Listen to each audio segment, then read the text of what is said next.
wonderful viewers, and welcome to another episode of Betty Adams Overanalyzes. Today we are doing a character overanalysis and are taking a good long look at our primary hero.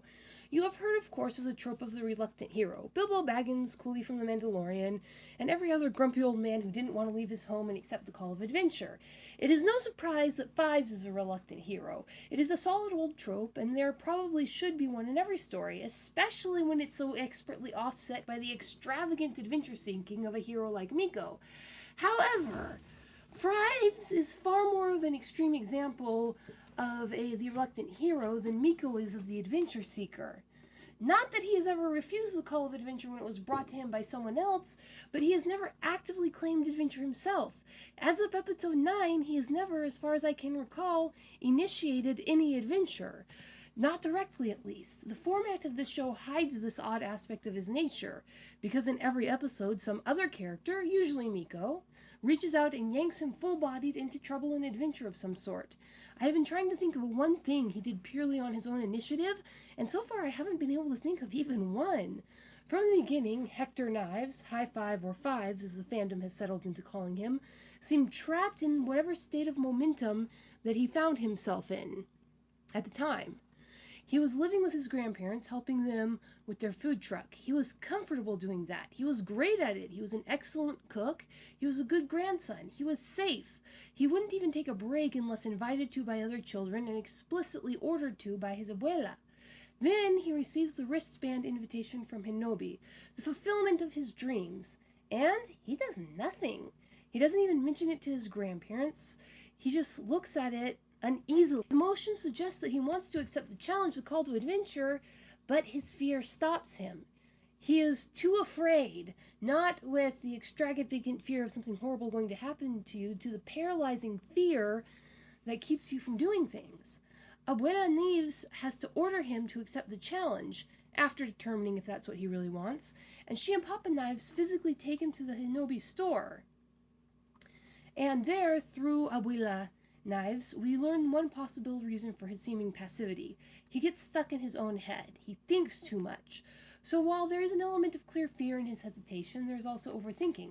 Once he has been started moving, however, he follows the rules and acts actively for himself, but this hesitation and caution still shine out. He waits for the other players to reveal the traps in the game. He tells Miko to slow down, and all through this time he is inspired by her to move forward. From the very beginning, Fives and Miko have this dynamic. She's driving him forward, and he's following in her wake. This pattern holds through every episode. As long as he is taking orders or has clear instructions, he moves forward with confidence. But in order to take any initiative on his own, he has to be prompted by Miko. It is Miko that rejects the training simulation and pulls up the games. It is Miko who convinces him to let her take the corrupted alley and ultimately save her. Sure, it was Fives who figures out how, but it was Miko who got him started. In Smashazors, Fives has literally never bothered to set up a playdate with his friend for the reason that it was low priority and no one prompted him to. Also, probably because he was suffering from a Hinobi mind wipe, but that is neither here nor there in regards to this series. It might be. More on that later. This episode hides his passivity well because for the entire episode, Fives has duties that keep him moving. His duties to his work and his duties to his friend. He still never initiates anything on his own. He is only reacting to things. In Castle Crawl, his tendency to hesitation and overanalysis is highlighted, but the passivity is hidden behind the fact that he is following orders and constantly reacting to immediate threats. Passivity is dramatically illustrated in the next episode, Alpha Leader. Literally every other tech in the room responds to Phil's request for a leader before Mako volunteers Five. They either say yes or no, but Five says nothing. He simply hangs back and hesitates and waits for Miko to push him forward. And when it happens, Five accepts and was just going to let everyone do their thing until Mitch cornered him as seeing this. This is a very interesting scene because what Mitch was concerned about was Five's very passivity. It seems that Mitch was the only one who noticed it. The show hung a big old lampshade over it right here. Mitch gave Fives what it was actually some solid advice on the need to overcome his overthinking and passivity, but gave it poorly. Mitch is great at his job, but like many experts is a poor teacher. Common enough dynamic. I do find it interesting that the show would lampshade the elements of Five's character so blatantly. Perhaps it will be relevant later on. Now, this excess of caution and passivity it creates are well known symptoms of the traumatic loss of a father, as well as clinging to the mental image of a boy as a boy has of an older male celebrity. This might just be the writers using their research into the real-world consequences of paternal abandonment to make the show more realistic. However, it might also be building towards something. In Collection Quest, Fives tried to take decisive action by buying the Hinobi brand shoes, and was immediately and completely distracted by Miko. Or rather, he let Miko distract him from buying the shoes when all it would have taken would be a second to click on them. Even though Fives has been working for Hinobi for some time, he has never taken the initiative to take on one of the large quests, and has to be prompted to do it by Birgi and Miko.